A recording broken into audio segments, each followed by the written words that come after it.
Narcisistët nuk janë domosdoshmërisht agresiv në të tjerëve, me mënyrën e tyre të qenerit të fokusuar te vetja. Kemi një formë që mund të jetë destruktive apo agresive, që është ajo që ne quajmë narcisizmi malign, ku grandioziteti bën të mundur që se herë që përballet me konfrontim, synon që ta kthejë të ndjesi në agresivitet duke sulmuar të tjerë. Se duket sikur disa njerëz kanë një lloj aftësie të veçantë, nëse mund ta quajmë, për të tërhequr persona narcist. Në thelb, personat që kanë një tendencë të tillë në bërjen e këtyre zgjedhjeve nuk janë persona të çrregulluar, madje janë shpesh shumë empatik, punojnë shumë për marrëdhëniet e tyre, por sigurisht që ka diçka që mund të bëjë të mundur të qasje në zgjedhjet e tyre, që ka të bëjë ndoshta me faktin që në fëmijërinë e tyre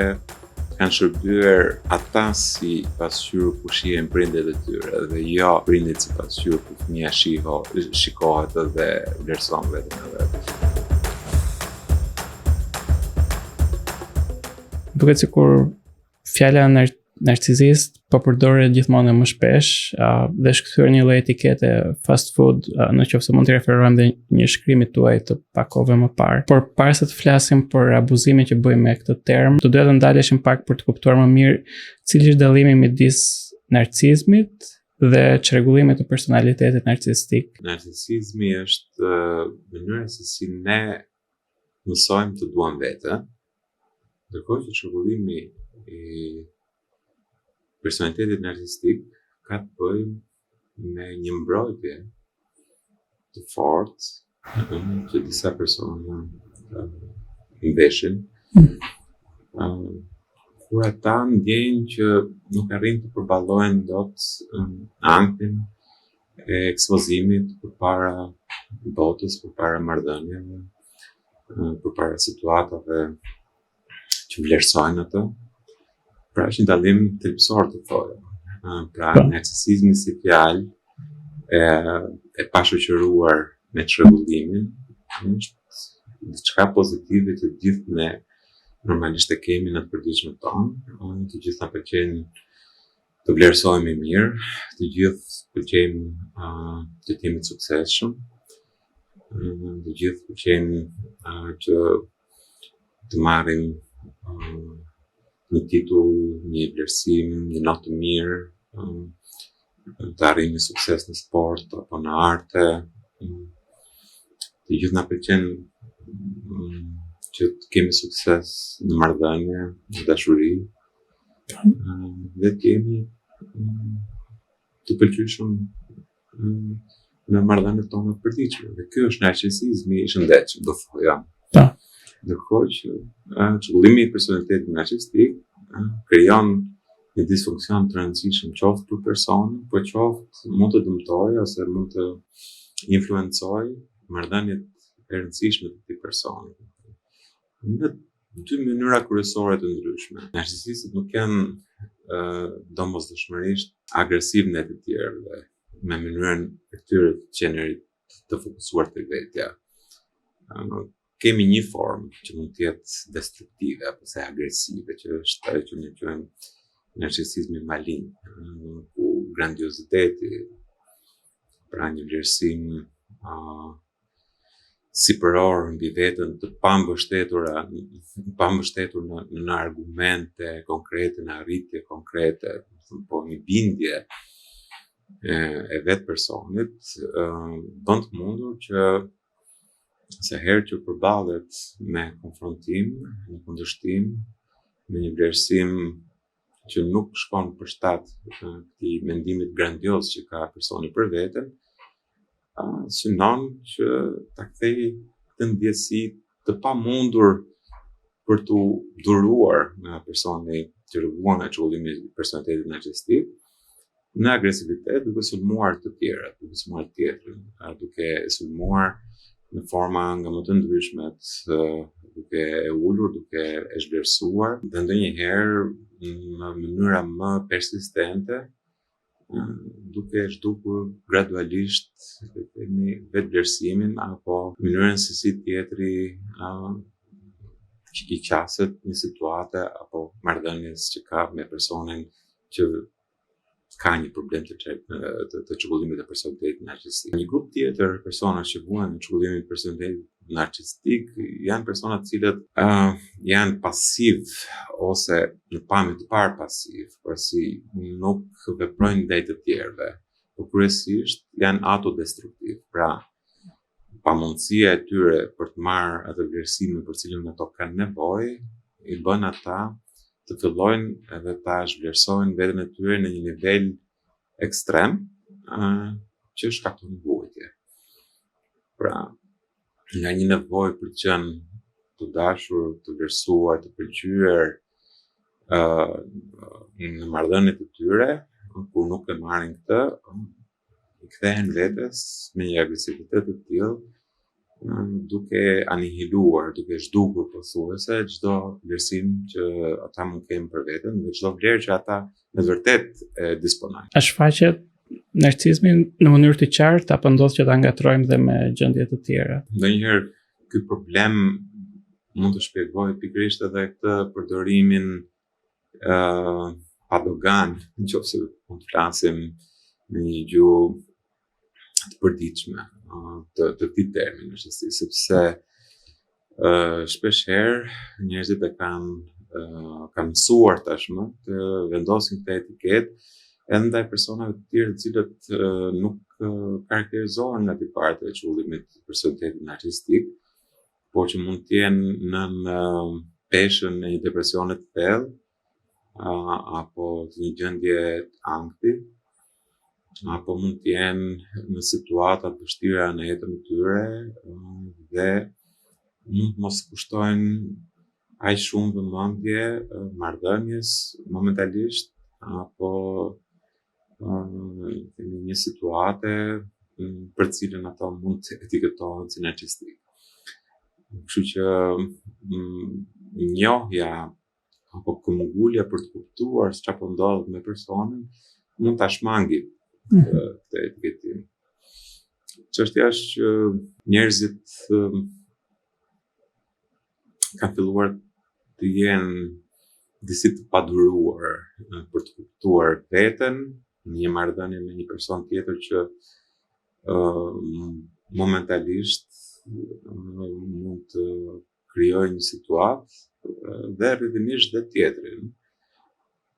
Po kryesisht është le të themi një pamundësi apo një vështirësi për të kuptuar veten se si ndihen kur nuk merr një pasqyrim të vetes tek tjetri, por nuk merr një përgjigje ashtu siç pritet te tjetri.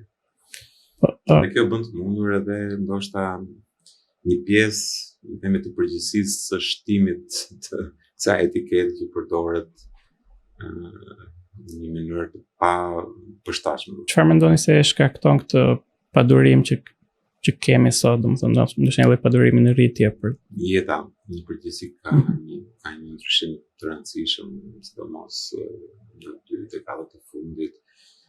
Ka një vrull më të madh që shoqërohet me vetëpritshmëri, pra me pritshmëri që ne ndërtojmë apo krijojmë për veten tonë, por edhe pritshmëri nga të tjerët. Ka një vrull të madh, le të themi, ngjarjesh, situatash, të cilat vinë tek ne në mënyra shumë herë më të shpeshta dhe më të shpejta se sa më përpara. Sigurisht rrjetet sociale, nevoja për të qenë vazhdimisht në lartësinë e duhur, për të performuar në lartësinë e duhur, për të treguar që ne jemi në lartësinë e duhur. Të gjitha këto okupojnë zën një vend të rëndësishëm në ato kapacitetet që ne kemi për të menaxhuar situatat e përditshmes. Kështu që situatat e përditshmes pastaj mund të kemi vështirësi për të menaxhuar me qetësi dhe me thellësi, ashtu siç do të meritonin.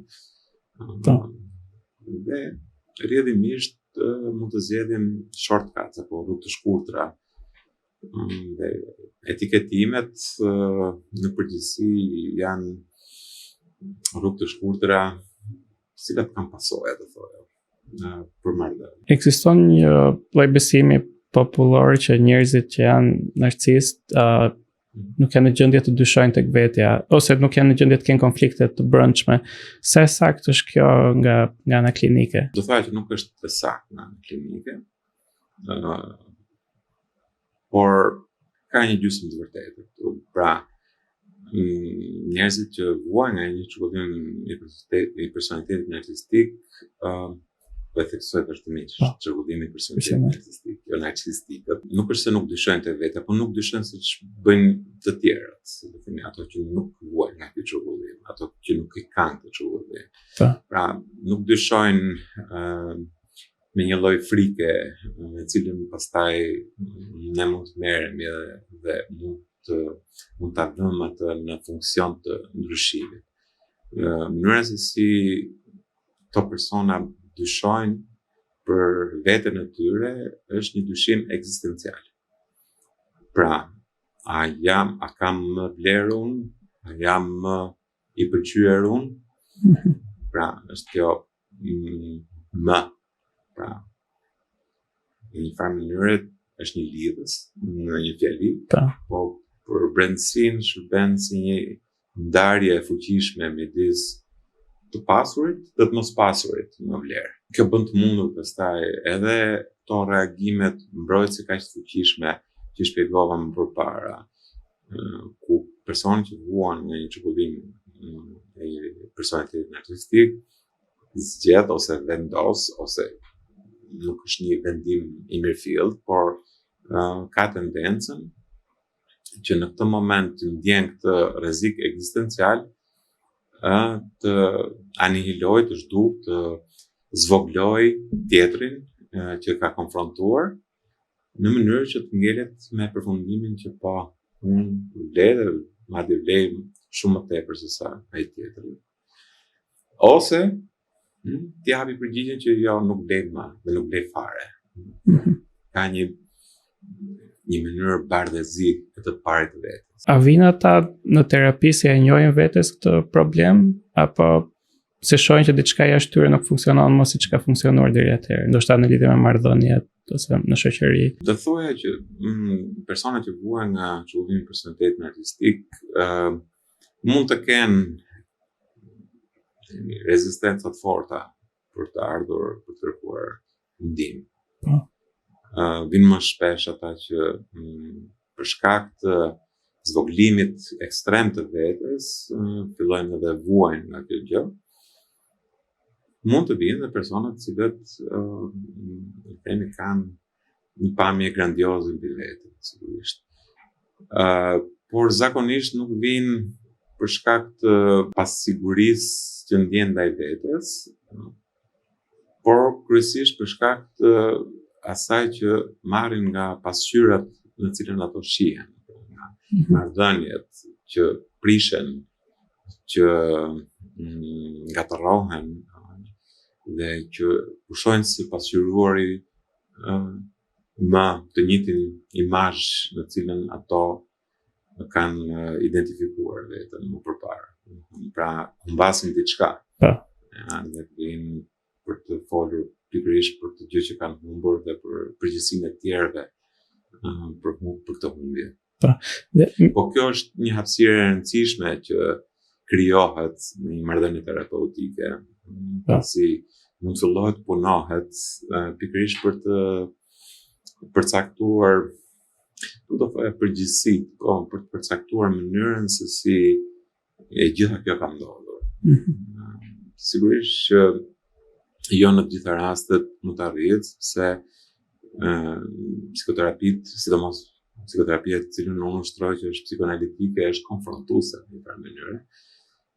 Dhe në mënyrë që personi që vjen në terapi të duroj të konfrontim, duhet fillimisht krijuar një besim i rëndësishëm tek terapia si instrument edhe tek personi që ushtron këtë profesion, dhe terapisti, në mënyrë që të mund të duroj dhe dhimbjen e këtij konfrontimi. Më bëri pak kurioz kjo që thatë që psikoterapia që ju ofroni është psikoterapi konfrontuese. nuk e di, ju ka ndodhur që Ofenduese, po në një mënyrë empatike. po, patjetër. Ju ka ndodhur që ndoshta njerëz të ndryshëm të vendosen në situata të vështira sa të ikin nga zyra ose të ikin nga Thoya që nuk kam punuar mjaftueshëm nëse s'do ndodhin këto situata. Patjetër. Kanë ikur, kanë ndërprer terapinë ose kanë ikur dhe janë rikthyer përsëri.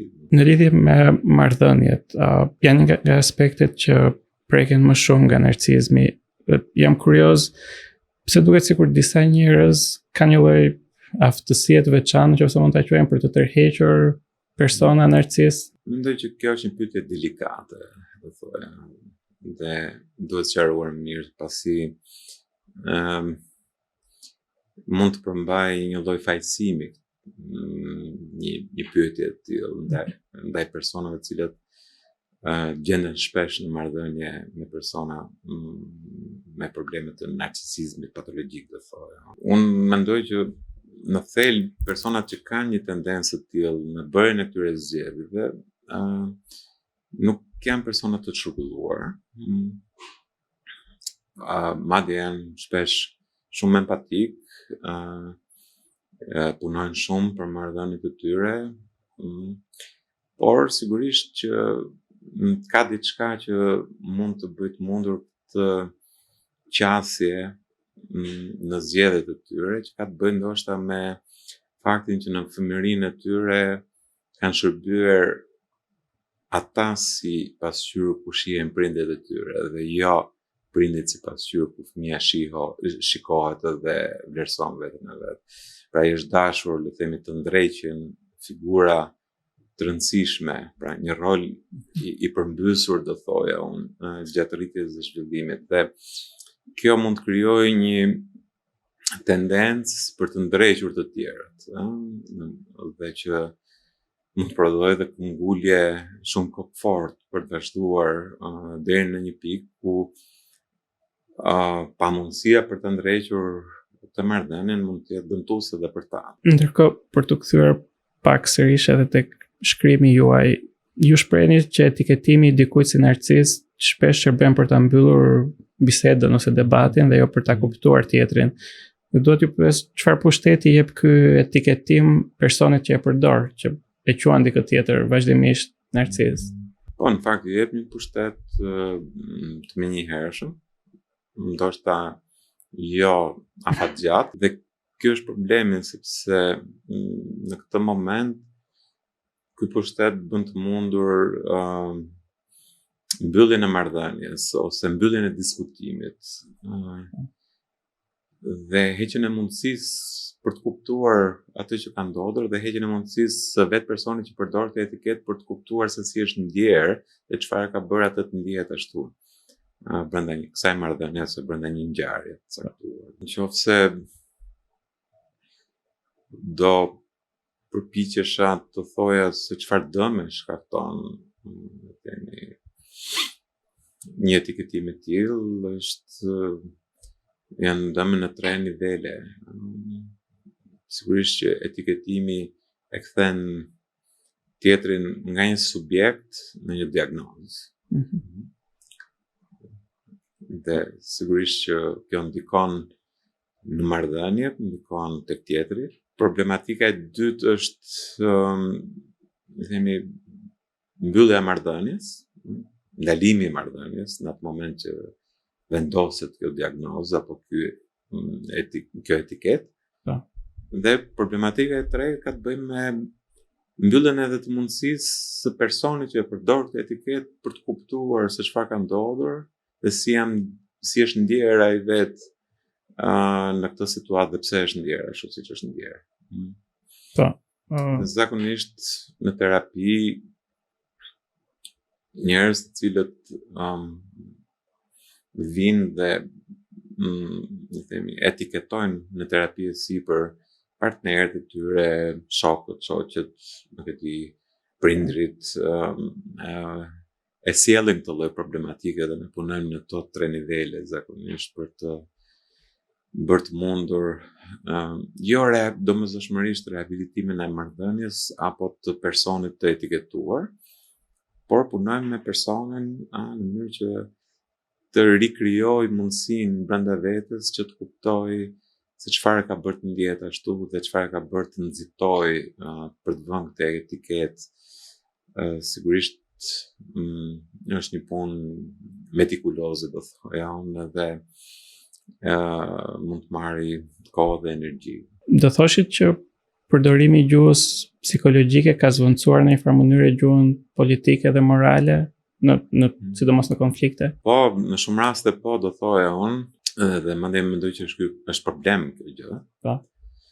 Sepse patologjizimi i moralit apo i sjelljeve politike mund të krijojë përshtypjen e një lloji justifikimi apo zbutjeje të përgjegjësive që njerëzit kanë në jetë për të menaxhuar situatat, duke patologjizuar në një mënyrë të gjithë përgjithësinë jam vesh çrregullimit apo problemit të shëndetit mendor, si themi, të tjetrit mund të ketë, ndërkohë që një rritur nga një fëmijë dallohet pikërisht për shkak të agjencisë së përgjegjësisë që ka. Dhe mendoj që në vend të etiketimit si narcistik, malign apo si çrregullim personalitetit narcistik, ne duhet të themi fjalët e merituara sa herë që themi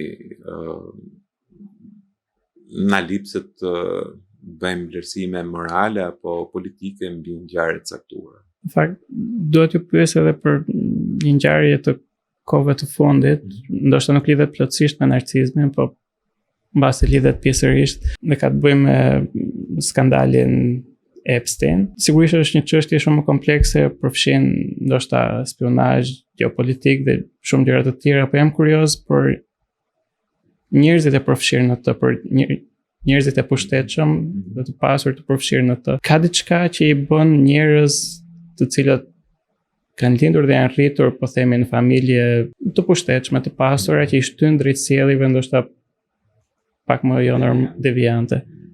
Ishte një përgjegjësim i madh për lidhja me një fjali ose me një paragraf, këtë që sapo thatë ju. Sigurisht që të gjithë këto persona që janë të përfshirë, pavarësisht se lista e gjatë e njerëzve të përmendur në dosjen Epstein, jo domosdoshmërisht do të thotë që këto persona kanë bërë diçka gabim ose kanë kryer një krim. Sigurisht do nevojiten hetime të zgjeruara dhe ndoshta vite për të kuptuar thellësinë dhe përmasat e këtij fenomeni. Çfarë mund t'i bashkojë të gjithë ta, qofse radhisin një listë me emra, janë persona të cilët kanë lloje të ndryshme pushteti, pra në politik, financiar, social apo kulturor, dhe në teori pushteti jo domosdoshmërisht shpall apo shfaq malignitetin apo problematikën e një personi, por personat të cilët kanë probleme përpara se të kenë marrë pushtetin e tyre, në momentin që janë në pushtet, të çfarë do lloj pushteti, tentojnë ta shfaqin hapur dhe ta thellojnë këtë problematik në mënyrën se si ndërtojnë marrëdhëniet e tyre dhe se si abuzojnë me pushtetin që kanë. Pra, kjo do ishte gjë vetme që mund të thoja unë, përveç sigurisht komenteve të ndryshme, po nuk besoj që jemi sot këtu për këtë gjë, për implikimet geopolitike apo spionazhit apo janë gjëra të cilat janë hedhur si hipoteza, duhet shumë më tepër kohë dhe informacion. Ju shkruanit në artikullin tuaj që psikologjia nuk duhet të shenjtërojë njërin palë dhe të demonizojë tjetrën. Po a ndodh që t'ju vinë në terapi njerëz, po themi të armatosur me diagnoza, në vend që të vinë tek ju me pyetje? Të armatosur do thotë të vetë diagnostikuar apo të diagnostikuar diku tjetër? Jo, të vetë diagnostikuar ose kjo dëshira ndoshta për të diagnostikuar dikë tjetër?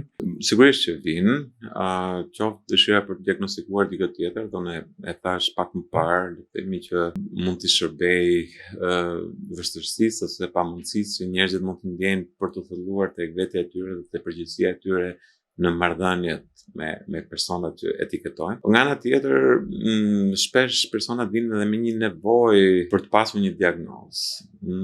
Dhe kjo nevojë ashtu siç ndodh në rastet e etiketimit të tjerëve, ndodh edhe ndaj nevojës për të etiketuar veten, pasi në një farë mënyrë duket sikur është një zgjidhje shpejtë e dilemës apo e frikës mbi ato që po ndodh brenda personit. Pra, futja në një kuti, futja në një skedar, që është diagnoza, duket sikur përkohësisht mund të japë një lloj përgjigje. Pasi ndonjëherë personat mund të vinë me idenë që janë të ndryshëm, të veçantë, apo askujt si ka ndodhur më përpara, ka njerëz të tjerë që kanë këtë problematikë që unë kam, dhe kërkojnë ndonjëherë çfarë diagnoze kam unë. Sigurisht që diagnozat kanë rëndësinë e tyre, por janë kryesisht etiketime apo përkufizime që kanë qenë nevojë kryesisht për profesionistët, qoftë për të grumbulluar në clusters, në grupe, si thuash, problematikat, po qoftë edhe për të komunikuar shkencërisht me njëri tjetrin, dhe për të studiuar më tej fenomenet. Por kur vjen puna për trajtimin e një problematike, diagnoza nuk është se e vlen. Mund shërbejë për dokumentacionin, për komunikimet institucionale, zyrtare, në vendosjen e diagnoze dhe përshkrimi i kësaj diagnoze, por për trajtimin, për terapinë, nuk vlen, do thoya. Më mundon ta flas vazhdimisht këtë gjë sa herë që ndeshem me një kërkesë të tillë. Jo se është vështirë të vendosësh një diagnozë, madje mendoj që është gjëja më e lehtë në trajtim për të vendosur një diagnozë. Gjërat janë shumë të qarta, ka kritere shumë të qarta të përcaktuara, do të themi shkencërisht të pranuara gjërësisht në komunitetin profesional, që çfarë është një diagnozë, çfarë është një tjetër. Nga ana tjetër, diagnozat nuk janë rigide. Themi një person mund të vijë me disa simptoma dhe me një dinamikë caktuar psikologjike që plotson kriteret për të diagnostikuar me një diagnozë, dhe në zhvillim me sipër mund të ndryshojnë këto simptoma apo këto indikatorë. Kështu që nuk mendoj që është gjë e më e rëndësishme. Shumë faleminderit. Faleminderit juve. Ky podcast mbështetet nga Abi Bank.